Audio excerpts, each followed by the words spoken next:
In previous videos about classroom management, I discussed three different aspects of classroom management: paying it forward with preparation, developing a habit of mind as a professional educator, and the importance of building a classroom community. In this video, we'll explore what to do when things aren't running as smoothly as anticipated. Now, this assumes that you've addressed the issues I've previously discussed, and yet still you have some students who are continuing to engage in distracting behaviors. I want to be clear about one thing, however. You may have students in your classroom who have IEPs or 504 plans. Your role as a teacher is to adhere to those guidelines established for those students according to their plans. You need to make sure that you know what accommodations they should be receiving and implement them. And if you have concerns or questions, you should go to the appropriate person who developed their plans for clarification. These plans, after all, are in place to assist these students to be successful.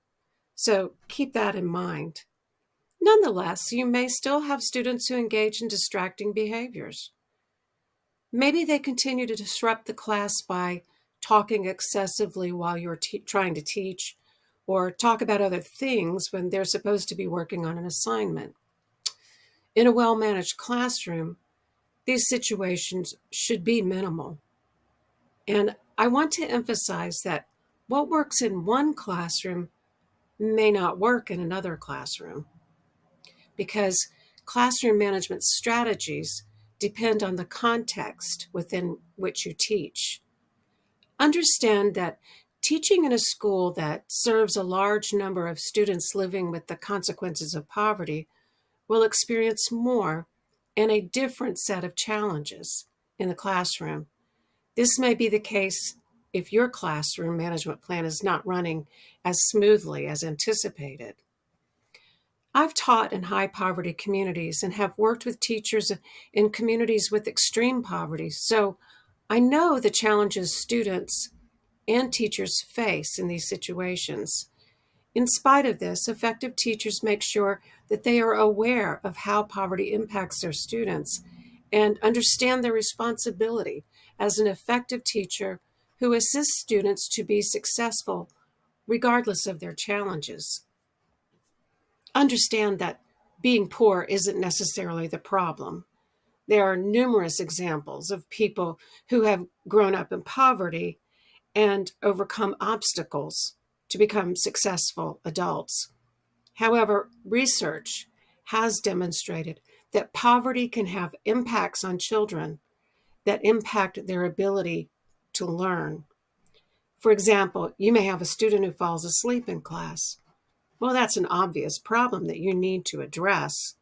A brief conversation with the student may let you know that this student routinely is not sleeping enough. This can be true for any student.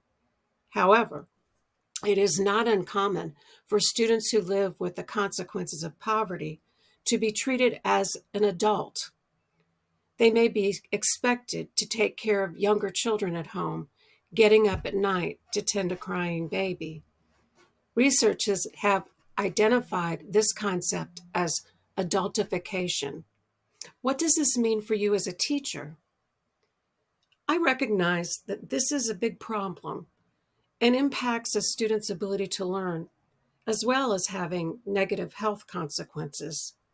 But I do have respect for students who assume such responsibilities for their families. I let them know that, and with them, try to find a solution. So maybe I spend a few minutes with them during learning activities to help them maintain focus so they can learn. This can be done in a non-intrusive way because, as you know, effective teachers make a point of being with and among their students in the classroom community. Public shaming never works. I mean, never. This is the same regardless of the source of the problem that results in disruptive behavior. Maybe you have a student who seems to always fall asleep in class and you speak with him or her and find out that they stay up very late watching videos or on social media. Okay, address that problem. The point isn't to get the student in trouble, so to speak. Talk to the student about your expectations and his or her expectations, encouraging the student to take responsibility for getting enough sleep at night. If that doesn't work and the problem persists, well, you may need to talk to the parents. However, making a big deal of it in class will not be helpful. Again, your ultimate goal is to facilitate each student's success. Again, public shaming never works. What are forms of public shaming in a classroom?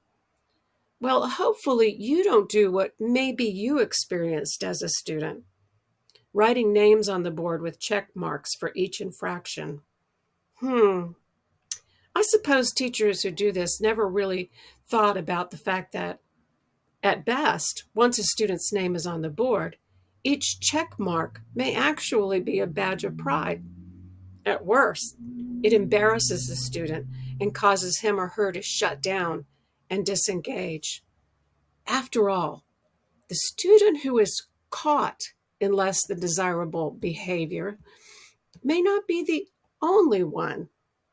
He or she was just unlucky enough to have gotten caught. And this can cause resentment and a sense that you're not really being fair. Ask yourself constantly, what is my ultimate goal as a teacher? Is it to stomp out every infraction? Or is it, as it should be, to create a classroom environment in which effective teaching and learning is taking place in a manner that creates successful students as co-learners with you and other students? Effective teachers take care of disruptive behaviors in as non-intrusive ways as possible. I discussed the issue of proximity in a previous video. If you have developed a habit of being with and among your students, moving around the room and actively interacting with students, problems of inattentiveness, unproductive talking, or checking social media can be solved without public shaming. If you find yourself standing behind or near a student who is engaged in distracting behavior, your presence will often be enough to stop the problematic behavior. You may not even have to say anything. Just be there. It's your classroom after all, right? You can stand or sit wherever you want, right? This is so much better than standing at the front of the room and calling out a student like, "Would you like to share what you're talking about, Johnny?" Or, "Bring your phone up here, Sally, so I can share whatever you're looking at with the class." That's a total buzzkill. Really, you're inviting students to disengage, shut down, be angry, or try to be more clever the next time with their distracting behavior. And you, as the teacher, have forgotten your ultimate goal. And you've allowed a student or students to distract you, taking your energy away from the task at hand. For students who repeat the same distracting behavior, you'll need to take the next step. This will depend on the developmental level of your students. However, first, you will need to talk to the student to find out why there is a consistent problem. What if a student says to you that the students next to him keep picking on him? Okay, you don't necessarily need to investigate further at that moment. I'll discuss that in a few minutes. However, you do need to solve the problem for the student who feels picked on or bullied immediately. Why not just move the student who perceives that he or she is being picked on to somewhere else in the classroom? Better yet, rearrange the entire class. Create a new seating chart. Isn't that the simplest solution? However, sometimes the disruptive behavior indicates a deeper issue or problem. Maybe the student is exhibiting problems that need further attention. Maybe you need to reach out to someone to help you address the issue effectively. Your responsibility is not to diagnose students. However, your responsibility is to accurately document the problems you are trying to address. Your documentation will go a long way in helping the student and school to resolve problems. I think this is where teachers become a little overwhelmed and frustrated, but I think I can simplify that for you. It can be very simple and actually not time consuming. I suggest a basic model for documenting problematic behavior that will enable you to refer the issue to someone, if needed, who may be able to help you solve the problem. Create a simple document to use, either as an online form or a hard copy that you can jot the basic information on, or you can even use index cards that include all the relevant information, the 5 W's: who, what, where, when, and why. So let's go back to that student you moved because he reported students around him were picking on him. Let's say that simply moving that student solved his problem and you have no further behavioral problems with that student. That's good. However, you haven't disregarded the underlying issue. Were the students picking on him? So you make a point of being near those students occasionally to monitor any disruptive behavior they may be engaged in. What you observed is that there are 2 students who snicker audibly when some other students are speaking, and they're pretty sneaky too. The subjects of their snickers, this form of bullying, is often ignored by them. However, it was obviously annoying and distracting. Remember that you are in charge of the classroom, and your goal is to be an effective teacher that creates an environment that facilitates success for all your students. Thus, you want to eliminate distractions. Use this simple form to document the distracting behavior. Note the fact that it is snickering when other students speak. Note the date and the approximate time. After 3 incidents you've observed, ask to speak with the students and ask them individually why they are snickering or laughing. You will have no idea what they will say, but most likely they'll say, "I don't know," or maybe something like, "I think it's funny when student blank talks." Regardless of how they respond, note it on your document. Then simply say in a matter-of-fact way, "I need for you to stop doing that. It's distracting and it makes it more difficult for others to work and learn." Okay? Often that takes care of it. However, what if it doesn't? Continue to monitor their behavior. If, in fact, the students continue to laugh or snicker, take another step. Sometimes the simplest next step is to move their seats. Separate them so they're not feeding off of each other. And what if that doesn't work?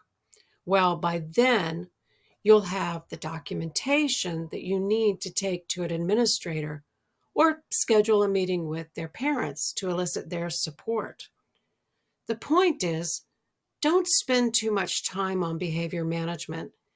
Deal with it efficiently so that you can attend to your goal as an effective teacher. Don't engage in public shaming. Keep your reprimands private.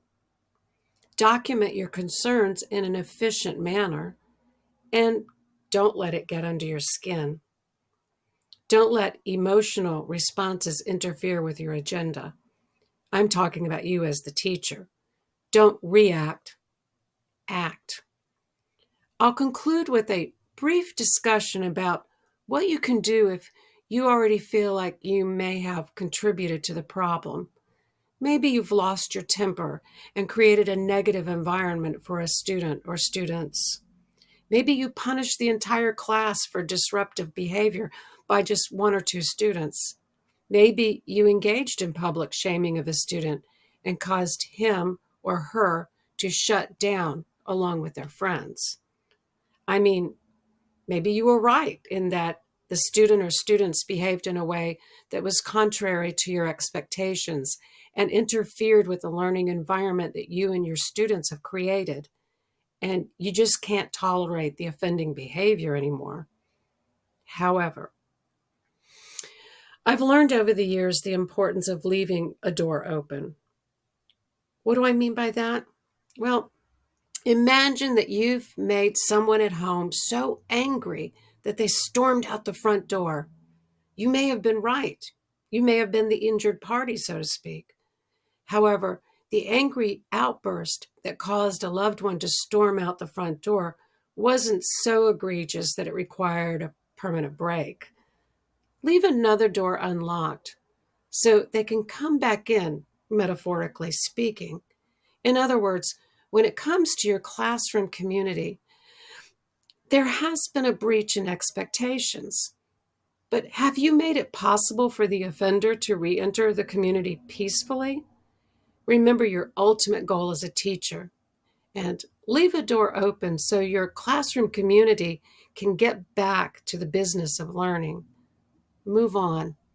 If you need to apologize for your outburst, then apologize, whether privately to a student or students or to the class. I mean, you're only human. Your students will understand if this is an isolated incident. It's okay. You're the teacher, the model of how people interact with each other.